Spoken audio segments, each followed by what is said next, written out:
غنسولك واحد السؤال، امتى اخر مره شديتي هذا ومسحتيه بالالكول ولا؟ غتقول لي ما عاقلش. هذا تليفون مالو، هذاك اللي خلاه مشى للسبيطار وما عرفش شنو هو السبب، هذاك اللي دمر ليه الجهاز الهضمي وما عرفش السبب. التليفون كيتسمى واحد العش ديال الميكروبات. علاش؟ اول حاجه ملي كتكون كتخدم به الحراره ديالو كتطلع واحد شويه اللي كيخلي البكتيريا والفطريات والخمائر تعيش مرتاحه، وخصوصا ملي كندخلوا به للطواليت كيوليو فيه بزاف ديال الميكروبات. ايشيريشيا كولي اللي كدير ليا مشاكل هضميه، ستافيلوكوكوس اوريوس اللي كدير ليا مشاكل في الجلد ديالي كالحبوب كبزاف ديال الحوايج كنستعملوه بزاف، وفيه تقريبا 10 المرات الميكروبات اللي كاينين في الطواليت. وبالتالي ديما غنشد هذا، نشد شي شيفون وغندير شي شويه ديال الكول 70 دوغري وغنمسح التليفون. والله يخليكم ما نخليش التليفون ندخل به للطواليت، التليفون يبقى برا، نقيه وكنطهرو حيت راه عامر بالميكروبات. ولا شديتي هكا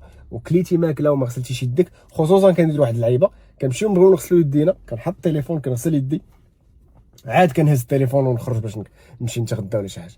حضي معاه راه فيه ميكروبات حيت كنستعملوه نهار كامل. بارطاجي لي هاد المعلومه مع صحابك واكي عور.